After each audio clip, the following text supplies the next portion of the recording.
welcome to the Great Southeast. Well, who knew we had our very own castle right here on the Sunshine Coast? My daughter Jessica and her little friend Georgia and I are going to step back into medieval times today when knights went on crusades and rescued princesses from tall towers. Actually, the whole team is looking back to days gone by. So while we go and find the king of this castle, let's see where the rest of the team is taking you on their time warp.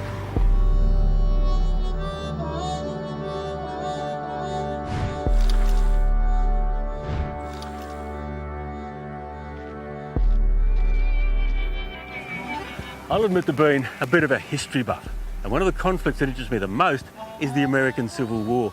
You know, the Americans lost more casualties in that war than all their other conflicts combined, and yet, despite that horrific toll, there's an undeniable romance about the Civil War, so strong it drives some people to want to travel back in time to those days. Aboard this time machine are patrons from the American Civil War Round Table of Queensland. Brisbane's answer to reconnecting and paying tribute to one of the USA's most influential events. Indulging herself in everything 1860s is Wendy Best, who, despite Queensland's toasty climate, dons layer upon layer to ensure not a button's out of place. You ladies look ravishing. Where did these outfits come from? Well, with my outfit, I made it myself. I'm the seamstress of the group, so I've made a lot of the guys' outfits because we just can't source these items here in Australia. So most of the things we have to improvise and make ourselves. Fascinating. And is the clothing part of the attraction for you? Yes, definitely. Yeah, it's childhood thing, you know. You saw these movies on TV and pranced around out in the yard with, you know, these pieces of material draped around you, and never thought you'd be doing it for real out here. Women were confined to mainly washing and cooking in those days, so we now call females and children civil reenactors. The men, who were off at war, are known as military reenactors. American Trace Scaife joined the Queensland Round Table to pay tribute to the average infantry enlisted man. Recover, arms. Shoulder, arms. Order, arms. In place, rest. I'm pretty glad I wasn't charging you, good old boy. That's very impressive, isn't it? Well, we try.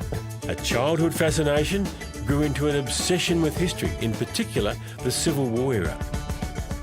But it wasn't until he moved to Australia that Trace took that next step. I guess it's one thing to love history, but to actually go that extra step, dress up, reenact, it brings it alive, I guess, for the next generation. All right, we refer to ourselves as living historians, and we like to bring history alive. There's nothing we love better than a kid coming in and wanting to touch and feel our equipment and really touch history and not just read about it. Marching, cooking and drills are just a part of the reenactments. These men even go so far as to sleep out in the bush with only Civil War bits and pieces to survive. Well, Jack, you can't get much more authentic than this. This is an encampment. It usually would have been done at the end of the day after a long march. To really understand a period of history, it's our belief that you've got to try and get it into it and get as close to it as you can, and that's what reenacting is all about. And the reason why people do it is they're passionate about a particular period of history and they want to learn as much about it as they can, and this is as close as you can ever get to time travelling by doing period reenacting.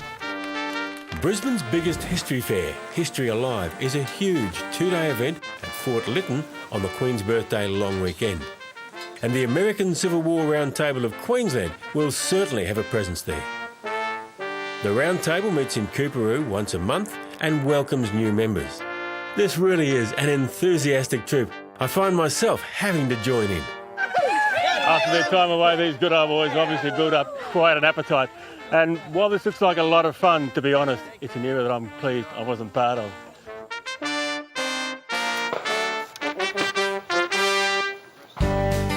On the third Sunday